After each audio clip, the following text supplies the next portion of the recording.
Question number 9 in the adjoining figure, ये figure दिया हुआ है और आपको कुछ क्वेश्चन के आंसर देने हैं जो क्वेश्चंस इधर लिखे हुए हैं। ठीक है, तो पहले इस फिगर को देखते हैं। इस फिगर में देखिए ये ए बी स्ट्रेट लाइन है, सी डी स्ट्रेट लाइन है और एक लाइन यहां से निकला हुआ है। ये स्ट्रेट लाइन है, ये भी स्ट्रेट लाइन है और एक ये लाइन यहां पे है। ठीक है, अब देखिए पहला question, is angle 1 adjacent to angle C. क्या ये एंगल 1 जो है वो 2 का एडजेसेंट है? तो देखो एडजेसेंट एंगल की क्या प्रॉपर्टी होती है, इस एंगल और एंगल 1 और एंगल 2 को सिर्फ देखेंगे। पहली चीज कि इनका वर्टेक्स सेम है और ये आर्म जो है वो कॉमन आर्म है। ठीक है, दूसरी चीज ये इसका नेबर भी है, नेबर होना चाहिए, मतलब दोनों एंगल के नॉन कॉमन आर्म जो होने चाहिए वो बिल्कुल आइदर साइड होने चाहिए। ये दोनों एंगल हैं, इसका ये कॉमन आर्म हो गया और ये नॉन कॉमन आर्म जो होगा वो आइदर साइड होना चाहिए। मतलब in general language you can say कि इस एंगल 1 का ये पड़ोसी होना चाहिए।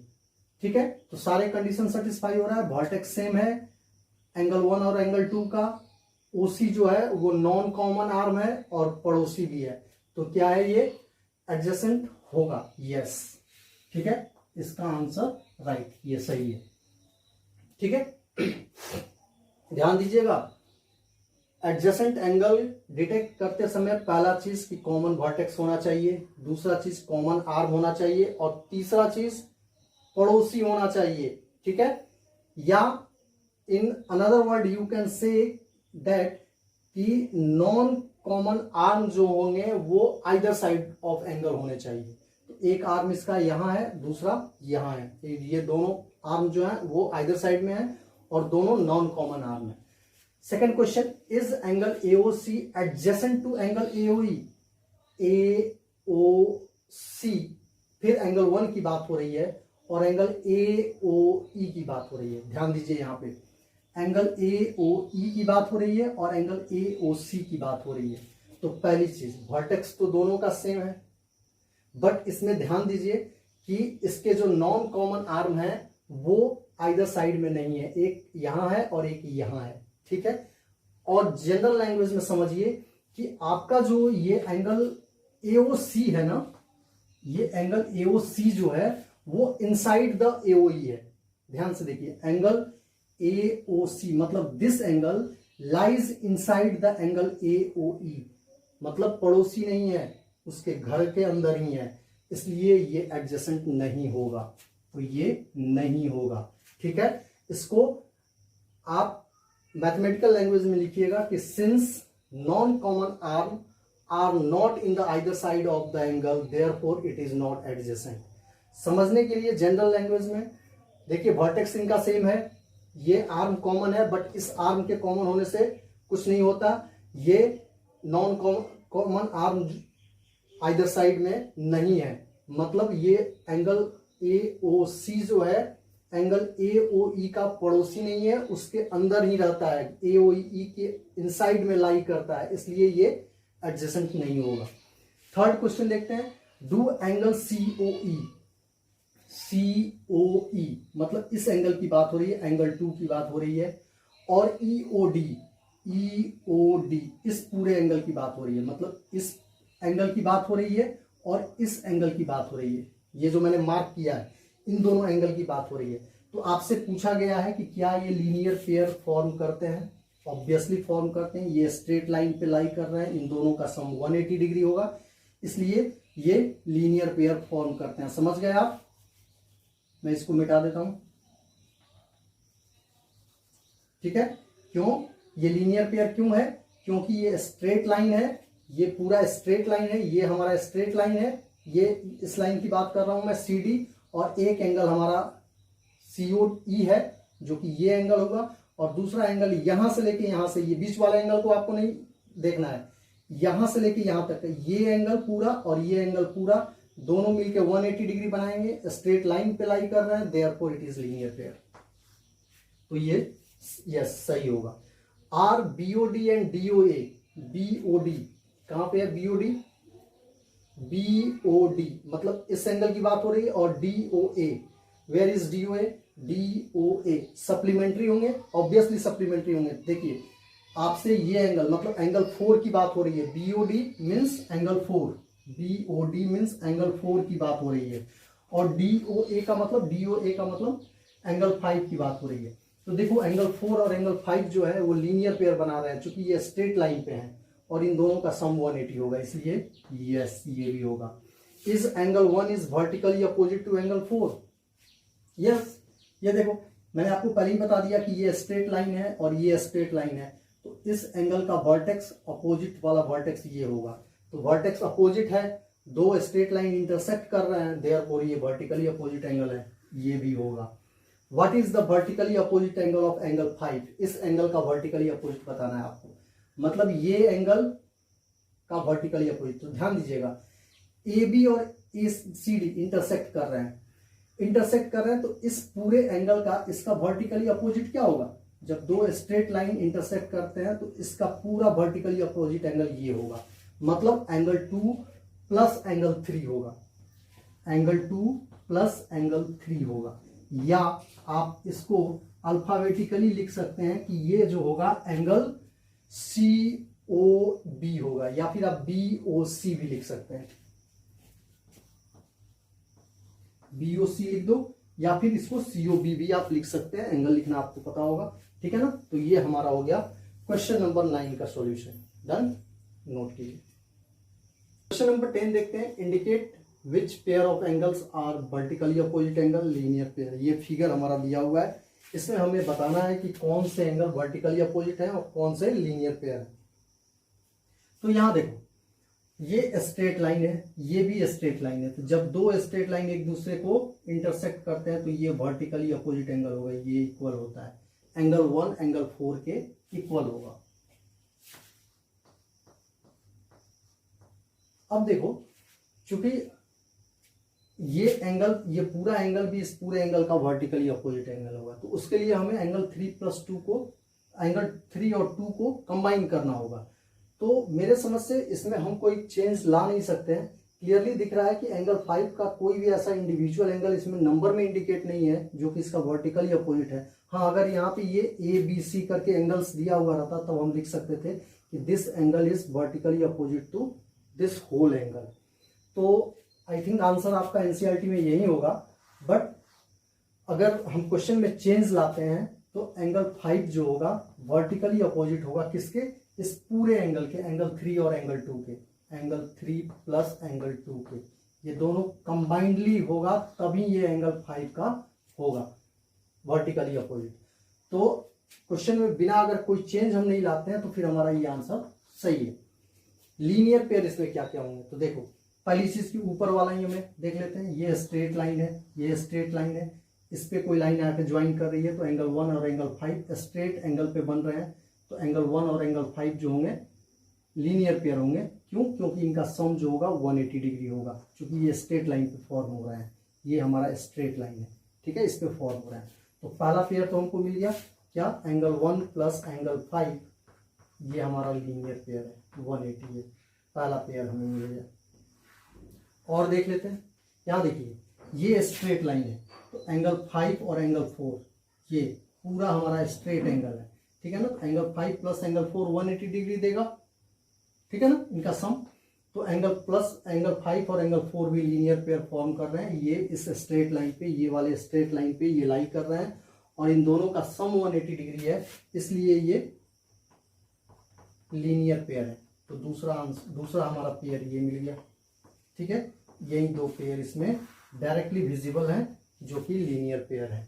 क्वेश्चन नंबर 10 हमारा हो गया, नोट कीजिए। क्वेश्चन नंबर 11 देखते हैं। In the following figure is angle 1 adjacent to angle 2। आपसे पूछा गया है क्या एंगल 1 एंगल 2 के एडजेसेंट है। तो यहां देखिए एंगल 1 और एंगल 2 में सबसे पहली चीज कि इसका वर्टेक्स एंगल 2 का यहाँ है और इसका वर्टेक्स यहाँ है। पहला ही कंडीशन डिस्क्वालीफाई हो गया, इसलिए ये एडजेसेंट नहीं है। रीजन आप लिख दीजिएगा सॉल्यूशन में कि since angle 1 and angle 2 has no common vertex, no common vertex, therefore it is not adjacent.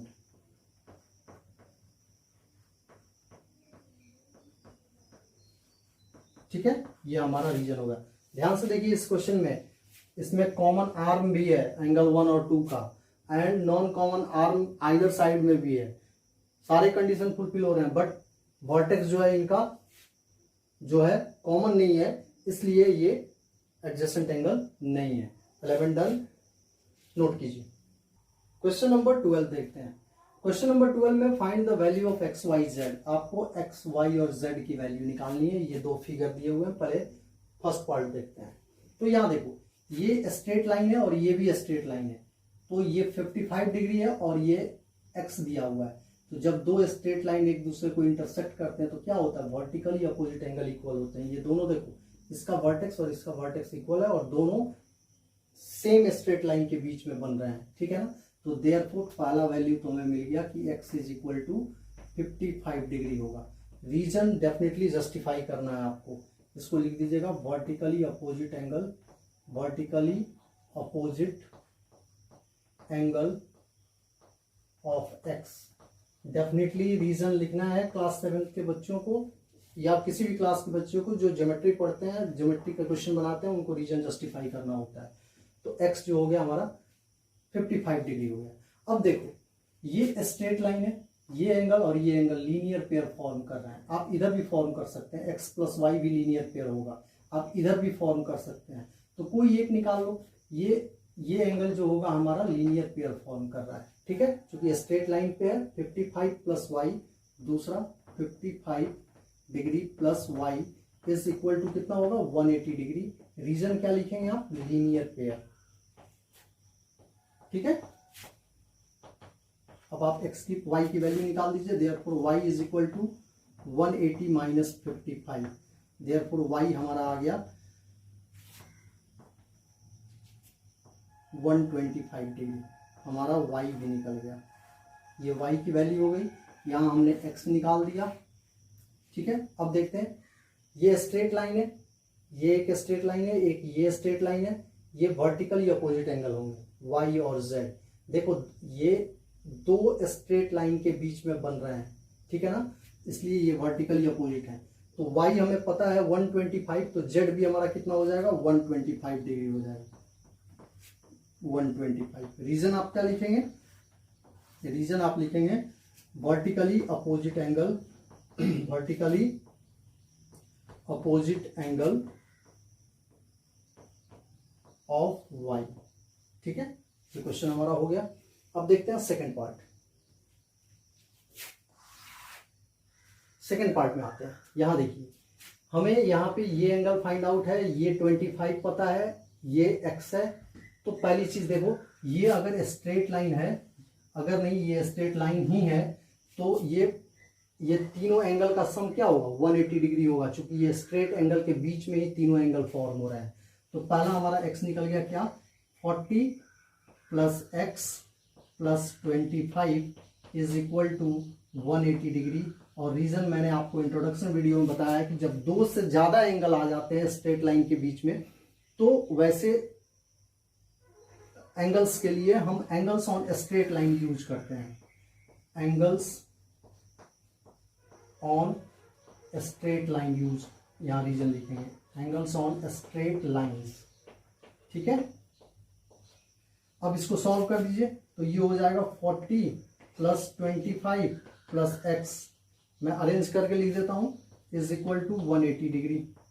तो ये हो गया 40 plus 25 is 65 plus x is equal to 180 degree. Therefore x is equal to 180 minus 65। Therefore x की value हमारी कितनी आ गई, 115 degree. ये हमारा x निकल गया। अब देखते हैं, क्या देखिए, ये एक स्ट्रेट लाइन है, ये एक स्ट्रेट लाइन है और एक ये स्ट्रेट लाइन है। तो ये और ये एंगल, ये 40 डिग्री वाला एंगल और ये angle vertically opposite angle form कर रहे हैं। तो z भी हमारा निकल गया। यहां मैं लिख देता हूं z is equal to 40 degree. Reason क्या लिखेंगे आप? Vertically opposite angle of 40 degree. 40 degree का वर्टिकली अपोजिट है जेड, इसलिए जेड भी हमारा 40 डिग्री ही होगा। ठीक है, अब हमें क्या निकालना है? वाई निकालना है। तो वाई देखियो, ये स्ट्रेट लाइन है, ये वाली लाइन स्ट्रेट लाइन है, इस पे वाई है और 40 है, तो स्ट्रेट लाइन पे वाई और 40 दोनों पेयर बन रहे हैं, मतलब ये लीनियर पेयर होंगे क्योंकि इन दोनों का सम 180 होगा। तो वाई भी निकाल दो, Y plus 40 is equal to 180 degree. Reason आप लिख देंगे लीनियर पेयर, लीनियर पेयर। तो y कितना निकल गया हमारा? y इज इक्वल टू 180, ये 40 अपोजिट जाएगा तो सब्ट्रैक्ट होगा, y हमारा निकल गया 40 डिग्री। तीनों अननोन एंगल हमारे फाइंड आउट हो गए, x, y और हियर z। ठीक है, इधर भी हमारा x, y और z तीनों फाइंड आउट हो चुका है। क्वेश्चन नंबर 12 डन, नोट कीजिए। क्वेश्चन नंबर 13 देखते हैं, फिल इन द ब्लैंक्स का क्वेश्चन है। पहला क्वेश्चन है, if two angles are complementary then sum of their measure is. If two angles are complementary then sum of their measure is, तो complementary angle के sum कितने होते हैं? 90 डिग्री होता है। तो इस क्वेश्चन का आंसर हो गया 90 डिग्री। उसके बाद आते हैं second question is, if two angles are supplementary then measure of their sum is. Supplementary angle का सम कितना होता है? 180 डिग्री होता है। ठीक है, to angles forming a linear pair, दो एंगल्स लीनियर पेयर बना रहे हैं। यहां देखिए, मान लीजिए ये दो एंगल्स हैं, एक ये है और ये है, ये दोनों लीनियर पेयर बना रहे हैं। तो two angles forming a linear pair are, इन दोनों एंगल का सम कितना होता है? 180 डिग्री होता है। तो two angles forming a linear pair are supplementary. ठीक है, वो सप्लीमेंट्री होते हैं, एडजेसेंट भी होते हैं। ठीक है, एडजेसेंट भी लिख सकते हैं। Two angles, if two adjacent angles are supplementary then they form a linear pair. ठीक है, यहां देखिए, यहां two angles forming a linear pair are supplementary और एडजेसेंट भी यहां आप लिख सकते हैं। ठीक है, दोनों आंसर आपके सही होंगे, क्योंकि आपका इसके बाद वाला जो क्वेश्चन है इससे मिलता जुलता क्वेश्चन है। यहां दिया हुआ है कि two adjacent angles are supplementary. अगर दो एडजेसेंट एंगल सप्लीमेंट्री हैं, ये देखो ये दोनों एडजेसेंट एंगल है और ये सप्लीमेंट्री हैं, देन ये डेफिनेटली क्या होंगे? लीनियर पेयर होंगे। ठीक है, तो यहां पे आ जाएगा linear pair.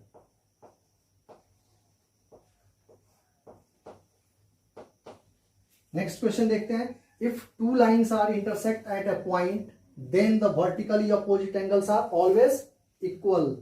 Vertically opposite angle हमेशा इक्वल होते हैं। And the last one is, if two lines intersect at a point and if one pair of vertically opposite angles are acute angle, then the other pair of vertically opposite angles are dash। अच्छा, इसको मैं यहां समझाता हूं। यहां देखो, यहां समझाता हूं।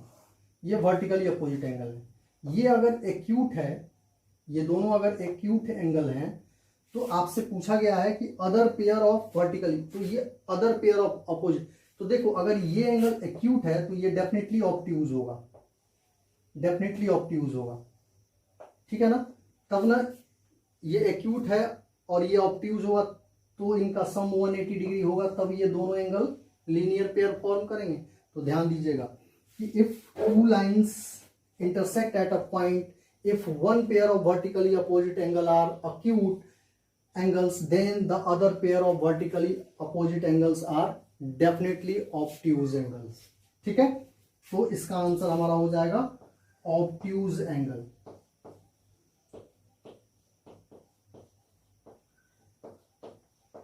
ठीक है, हमारा क्वेश्चन नंबर 13 हो गया, डन। सारे क्वेश्चन हो गए, नोट कीजिए।